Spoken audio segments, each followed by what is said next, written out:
بسم الله الرحمن الرحيم. بسم الله الرحمن الرحيم. الحمد لله رب العالمين والصلاة والسلام على نبينا محمد وعلى آله وأصحابه أجمعين ومن تبعهم بإحسان إلى يوم الدين. أما بعد، قال الله عز وجل: ألم تر إلى الذين أوتوا نصيبا من الكتاب يدعون إلى كتاب الله ليحكم بينهم ثم يتولى فريق منهم وهم معرضون. محترم سامعین کرام اور عزیز طالبات، ابھی آپ کے سامنے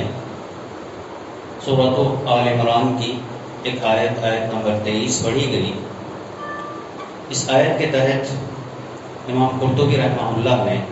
ایک حدیث اور ایک اہم بات بتائی ہے. آج انشاءاللہ درس میں وہی بات آپ کو بتانا مقصود ہے. سب سے پہلے آیت کا ترجمہ جانتے ہیں. اللہ رب العزت نے اللہ کے نبی علیہ السلام سے خطاب کر کے فرمایا کہ کیا آپ ان لوگوں کو نہیں دیکھتے کہ جنہیں اللہ تعالیٰ نے کتاب کا کچھ علم عطا کیا. یہاں کتاب سے مراد تورات ہے، اور تورات اہل کتاب کو عطا کی گئی تھی. ان کو مراد لے کر اللہ کے نبی علیہ السلام سے کہا جا رہا ہے کہ کیا آپ ان لوگوں کو نہیں دیکھتے جنہیں تورات کا علم دیا گیا، انہیں جب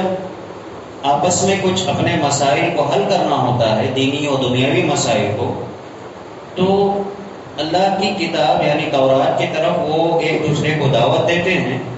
لیکن آپ دیکھیں گے کہ ان میں سے ایک جماعت ایسی ہے جو منہ پھیر کر کے اللہ کی کتاب سے فیصلے نہیں کرتی ہے، دور ہو جاتی ہے، روگردانی کرتی ہے، انحراف کرتی ہے. اس آیت کی روشنی میں امام قرطبی رحمۃ اللہ علیہ نے اپنی تفسیر الجامع لاحکام القرآن میں ایک حدیث صحیح مسلم کی جو معروف حدیث ہے ابو سعید خدری رضی اللہ عنہ کی، جس میں کہتے ہیں: سمعت رسول اللہ صلی اللہ علیہ وسلم یقول: من رأى منکم منکرا فلیغیرہ بیدہ فإن لم یستطع فبلسانہ فإن لم یستطع فبقلبہ وذلک اضعف الایمان. کہتے ہیں ابو سعید خدری رضی اللہ عنہ کہ میں نے رسول اکرم صلی اللہ علیہ وسلم کو کہتے ہوئے سنا، آپ نے فرمایا کہ تم میں سے جو کوئی شخص بھی کوئی برائی چیز دیکھے، منکر عمل دیکھے، تو اسے چاہیے کہ وہ اپنے ہاتھ سے اسے روکے. اگر طاقت نہیں رکھتا ہے تو کوشش یہ کرے کہ اپنی زبان سے اس برے عمل کو انجام دینے والے شخص کو روکے، کسی برائی کو روکنے کی کوشش کرے. فَإِن لَّمْ يَسْتَطِعْ فَبِقَلْبِهِ، اور اگر زبان سے، ہاتھ سے نہیں روک سکتا تھا، زبان سے نہیں روک سکتا ہے، اگر طاقت نہیں ہے، تو ایسی صورت میں اسے چاہیے کہ وہ اپنے دل میں اسے برا جانے. معاشرے میں ہونے والی برائی، کوئی بھی عمل ایسا ہے جو خلاف شرع ہے، سب سے پہلا مرحلہ اس کا یہ ہے کہ آدمی بطور داعی بحیثیت امت محمدیہ کا ایک امتی ہونے کی اسے چاہیے کہ اپنے علم کی روشنی میں اس برائی کو روکنے کی کوشش کرے. اپنے ہاتھ سے نہیں روک سکتا ہے، زبان سے روکے. زبان سے روکنے کی بھی طاقت نہیں ہے تو دل میں اس برائی کو برائی جانے، کم از کم اس کے اندر اتنا ایمان ہونا ہے. اللہ کے نبی علیہ السلام فرماتے ہیں: وَذَلِكَ أَضْعَفُ الْإِيمَانِ، یہ ایمان کا کم تر حصہ ہے. اس آیت کی روشنی میں اس حدیث کو نقل کرنے کے بعد امام قرطبی رحمۃ اللہ علیہ فرماتے ہیں: كُلُّ بَلْدَةٍ يَكُونُ فِيهَا أَرْبَعَةٌ فَأَهْلُهَا مَعْصُومُونَ مِنَ الْبَلَدِ، کہ جس کسی بستی میں بھی، جس کسی شہر میں بھی یہ چار عمل یا چار جیسے افراد اگر پائے جائیں، وہ بستی، وہ شہر، وہ علاقہ بلاؤں سے بچ سکتا ہے. پہلی چیز کہتے ہیں امام عادل لا یظلم، انصاف کرنے والا حاکم، انصاف کرنے والا حکمران،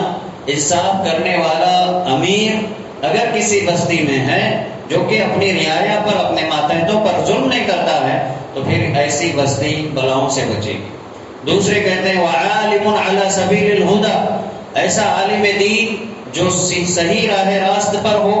اور لوگوں کو اس کی تعلیم بھی دیتا ہو، خود عمل کرتا ہو. اور تیسرے کہتے ہیں وہ مشائخ یأمرون بالمعروف وینہون عن المنکر ویحرضون علی طلب العلم والقرآن، کہتے ہیں ایسے افراد، اللہ کے ایسے بندے، ایسے اہل علم جو لوگوں کو اچھی کاموں کی طرف دعوت دیتے ہوں، برے کاموں سے روکتے ہوں، اور لوگوں کو علم حاصل کرنے اور قرآن کی طرف لوگوں کو ابھارتے ہوں، جہاں افراد ایسے پائے جائیں وہ لوگ بھی بلاؤں سے بچیں گے۔ چوتھی چیز کہتے ہیں وَنِسَاؤُهُمْ مَسْتُورَاتٌ لَا يَتَبَرَّجْنَ تَبَرُّجَ الْجَاهِلِيَّةِ الْأُولَىٰ،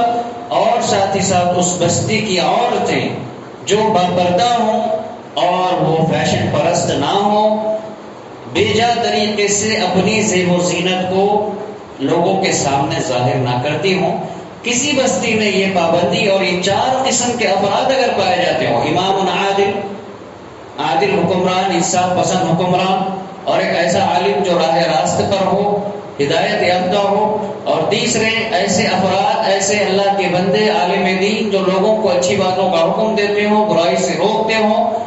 قرآن کی طرف تعلیم دیتے ہوں، رغبت دلاتے ہوں، اور علم حاصل کرنے پر ابھارتے ہوں، علم سکھاتے ہوں، اس میں مرد ہوں، عورتیں ہوں، سب شامل ہیں۔ اور اسی طریقے سے اس بستی کی وہ عورتیں جو پردہ کرتی ہوں، اپنی زیب و زینت کو محرم کے سامنے یا اجنبی افراد کے سامنے ظاہر نہ کرتی ہوں۔ یہ چار قسم کے افراد کسی بھی بستی میں پائے جاتے ہوں، امام قرطبی رحمۃ اللہ علیہ کہتے ہیں کہ وہ بستی بلاؤں سے بچے گی، محفوظ رہے گی، بلاؤں سے بچے گی، محفوظ رہے گی۔ اب دنیا میں جو مسئلہ چل رہا ہے، بلائیں ویسے فتنہ و فساد بھی ہیں، بلاؤں میں آپ کہہ لیں قتل و غارت گری بھی ہے، بلاؤں میں آپسی جھگڑے اور اختلافات بھی ہیں، بلاؤں میں مختلف قسم کی مصیبتیں پریشانیاں ہیں جو انفرادی طور پر بھی ہوں، اجتماعی طور پر بھی ہوں، اور بلاؤں میں انسان جن بیماریوں سے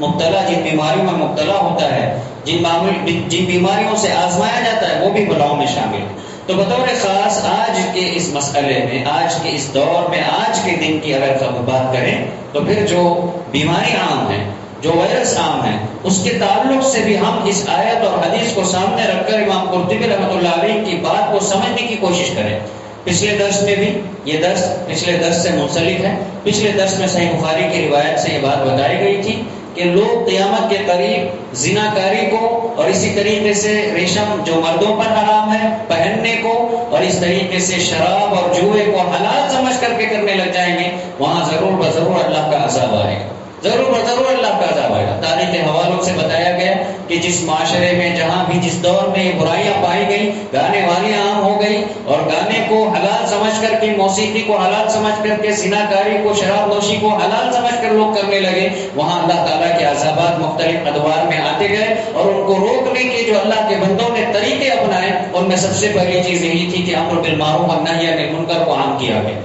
ہر معاشرے میں کوشش کی گئی کہ لوگوں کو بچایا جائے برائیوں سے، اچھی باتوں کی طرف تعلیم دی گئی اور بری باتوں سے روکا گیا، اور ساتھ ہی ساتھ یہ میوزک کے جو آلات ہیں، شراب نوشی سے بچایا گیا، میوزک کے آلات توڑے گئے، بکھیر دیے گئے، لوگوں کے اندر سے ختم کر دیے گئے، جس کی وجہ سے لوگ بچ گئے، اور تاریخ کے شواہد سے بات ثابت بھی ہوئی کہ جب یہ کام کیا گیا اللہ تعالیٰ نے عذاب کو روک لیا،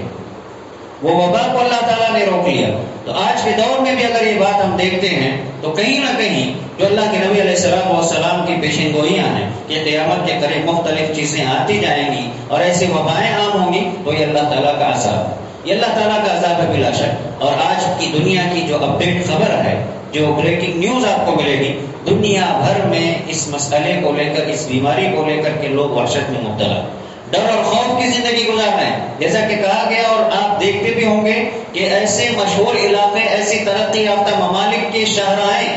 ہائی ویز آپ دیکھ لیں جو ہمیشہ پر ہوا کرتے تھے، جہاں ٹریفک جام ہوا کرتی تھی، آج وہ ویران پڑے۔ بڑے بڑے کھیل کے میدان بھی پورے ویران اور کھنڈر بن کر کے پڑ گئے،